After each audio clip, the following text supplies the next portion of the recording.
Honorable Président du Sénat, Honorable Premier Vice-président de l'Assemblée nationale, Madame la Première ministre, chef du gouvernement, Monsieur le Président du Conseil supérieur de la magistrature, distinguées Premières Dames, honorables députés et sénateurs, Mesdames et Messieurs les membres du gouvernement, Messieurs les présidents des institutions d'appui à la démocratie, Mesdames et Messieurs les membres du corps diplomatique et représentants des organisations internationales, distingués invités, Mesdames et Messieurs, mes très chers compatriotes,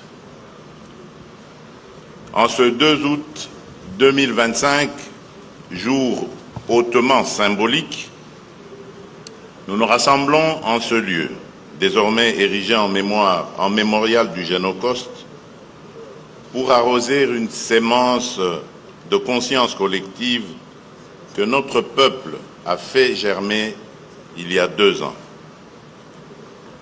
Nous sommes venus répondre à un triple appel. L'appel de la mémoire, l'appel de la dignité, l'appel de la justice.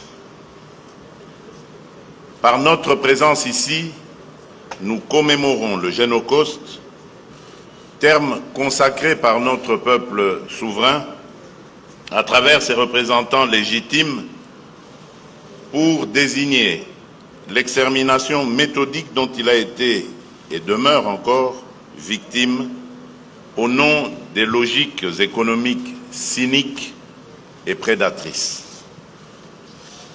Nous sommes venus rendre un hommage solennel à des millions de nos compatriotes, hommes, femmes, enfants, sauvagement massacrés, souvent déportés, et trop longtemps condamnés au silence, dans l'indifférence glaciale de la communauté internationale. Nous rendons également hommage à celles et ceux qui, au péril de leur vie, leur ont porté secours. Mais parce que ces millions de vies fauchées vivent encore à travers notre mémoire, notre combat, nos voix, je vous invite à vous lever pour observer un moment de recueillement en leur honneur.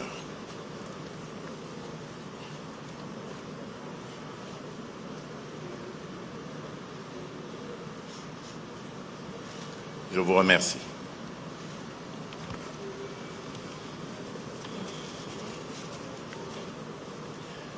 Mesdames et Messieurs, distingués invités, mes très chers compatriotes, comme l'a écrit Elie Wiesel, le contraire de l'amour, ce n'est pas la haine, c'est l'indifférence. Le contraire de la vie, ce n'est pas la mort, c'est l'oubli. Depuis plus de 3 décennies, la République démocratique du Congo subit une guerre d'agression dont les enjeux dépassent largement le cadre militaire ou géopolitique. Ce conflit s'est transformé en une entreprise prédatrice à visée économique, en une atteinte délibérée à notre identité collective et à l'intangibilité de nos frontières, allant parfois jusqu'à prendre les traits d'une logique d'inspiration génocidaire. Dans plusieurs régions de notre pays, des communautés entières ont été ciblées, des familles décimées, des pans entiers de notre mémoire culturelle méthodiquement effacés.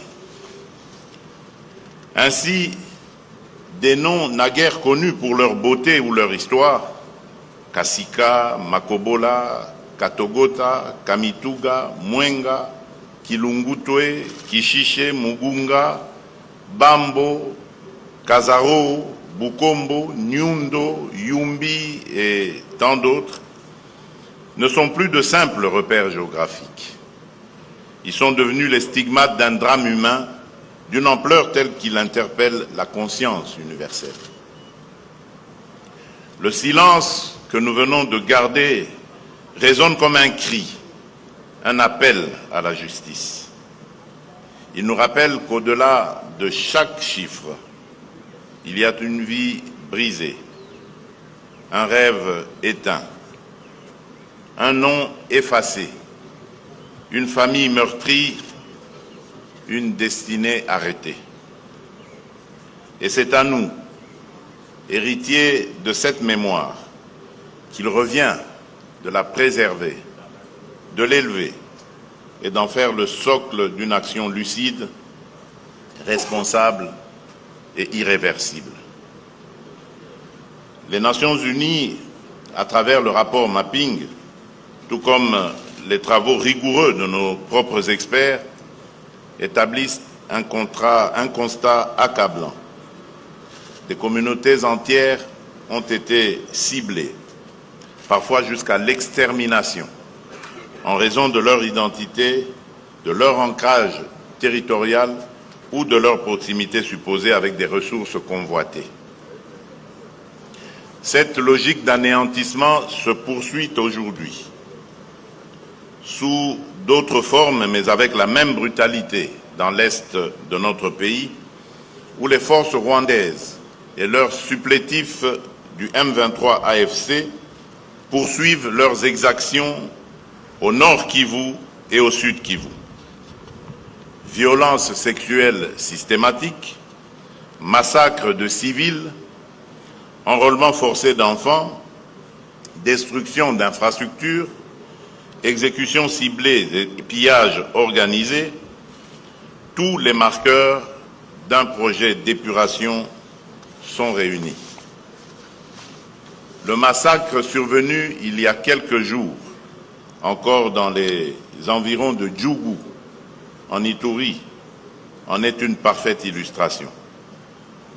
Selon les Nations Unies, plusieurs dizaines de paysans ont été froidement assassinés alors qu'ils cultivaient leurs champs.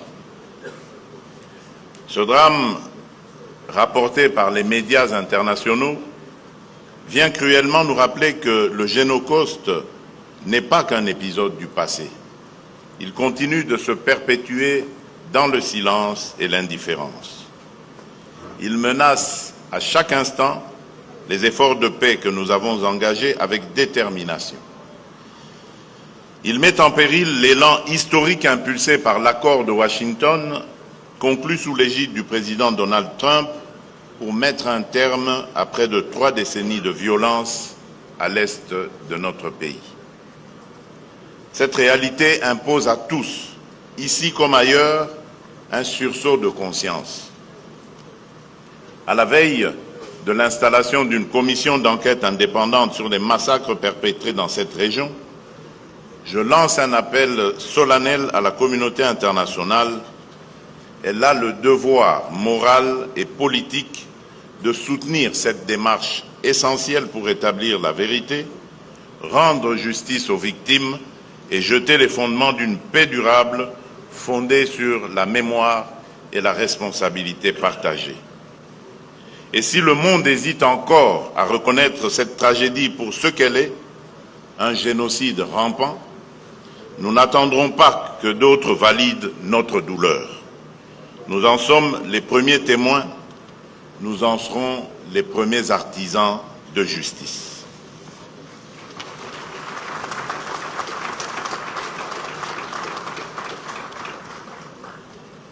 C'est dans cette dynamique que s'inscrivent les initiatives que j'ai personnellement impulsées à travers la feuille de route Génocoste 2025. Celle-ci a servi de boussole stratégique aux travaux du comité de pilotage de la CIAVAR, dont les premiers jalons structurants sont désormais visibles et porteurs d'espérance. Le 29 mars dernier, j'ai présidé la table ronde nationale sur l'appropriation collective du Génocoste, suivie en juillet par le Forum national sur la mise en œuvre du droit à réparation. À cette occasion, a été lancé officiellement le programme pilote de réparation holistique conduit par le FONAREV dans les provinces du Congo central, du Kasaï et de l'Ituri.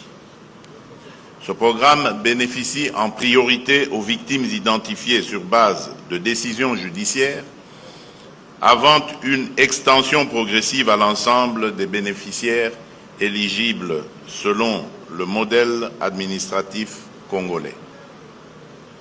Sous ma haute autorité, un colloque international s'est tenu du 29 au 31 juillet, réunissant experts congolais et internationaux autour de la reconnaissance des génocides perpétrés sur notre territoire. Ce moment scientifique a permis d'asseoir un consensus académique sur la qualification juridique des atrocités commises en République démocratique du Congo. Cependant, la mémoire et la justice ne relèvent pas du passé, elles orientent notre avenir. Résolu à faire triompher la vérité, j'ai engagé notre nation dans un plaidoyer de haut niveau pour la reconnaissance internationale du Génocide. Car il est temps de rompre le silence, de lever les tabous et d'affirmer avec gravité et clarté une vérité trop longtemps étouffée en démontrant juridiquement que plusieurs massacres perpétrés répondent aux critères définis par la Convention 1948 sur la prévention et la répression du crime de génocide. En tant que garant de la nation, j'assume pleinement cette responsabilité. Il ne s'agit ni de chercher un statut victimaire, ni de quémander une reconnaissance. Il s'agit de rétablir une vérité historique occultée et d'exiger justice au nom de notre dignité. Et je le dis avec force, quel que soit le temps que cela prendra, nous n'abandonnerons jamais ce combat.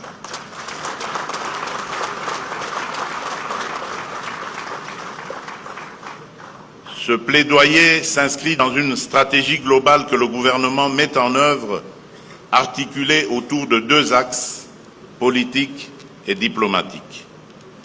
D'un point de vue politique, j'appelle solennellement les deux chambres du Parlement à examiner dans les meilleurs délais l'adoption d'une résolution officielle proclamant au nom de la nation la reconnaissance des génocides commis sur notre sol.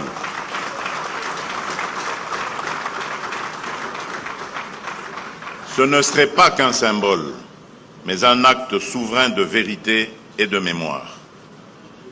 Sur le plan diplomatique, nous mènerons une campagne offensive et concertée auprès des États épris de justice, des institutions multilatérales et des forces vives de la société civile internationale. Cette mobilisation connaîtra une séquence structurante à l'automne 2025 avec une série d'événements parallèles en marge de la 60e session du Conseil des droits de l'homme à Genève et de la 80e session de l'Assemblée générale des Nations unies à New York.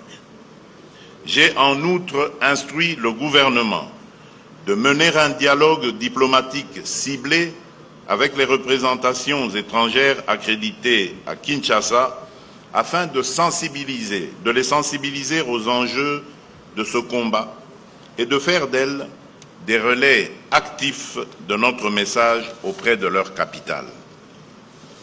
Mesdames et messieurs, distingués invités, mes très chers compatriotes, le combat que nous menons est celui de la vérité, de la dignité et de l'espérance. Il est celui d'un peuple debout qui refuse l'oubli et qui choisit d'avancer vers la justice avec lucidité, constance, détermination et persévérance. En ce jour de mémoire, je tiens à rendre un hommage appuyé à toutes les forces vives de la nation, société civile, chercheurs, associations de victimes, survivants, qui, dans la douleur, avec leur humanité fièrement gardée, ont maintenu vivante la flamme de la vérité et de la mémoire. Je pense avec émotion à celles et ceux qui, dans l'ombre, ont documenté l'horreur, dénoncé l'impunité, soigné les blessés, consolé les survivants, ou simplement tendu la main là où le silence menaçait de devenir complicité. Par votre engagement, vous avez sauvé l'honneur de la nation. À nos victimes, à leurs familles, à nos survivants, à notre peuple meurtri, je dis ceci, la République ne vous oubliera jamais. Ne pas oublier, ne jamais répéter et commencer à guérir. Plus jamais seul. Pour conclure, permettez-moi, comme à chaque commémoration, de rappeler cette parole lumineuse du prophète Ésaïe au chapitre 8, verset 23. Les ténèbres ne régneront pas à toujours sur le pays envahi par l'angoisse. Dans le temps à venir, il couvrira de gloire la route de la mer. Fin de citation. Que Dieu bénisse la République démocratique du Congo et son peuple. Je vous remercie.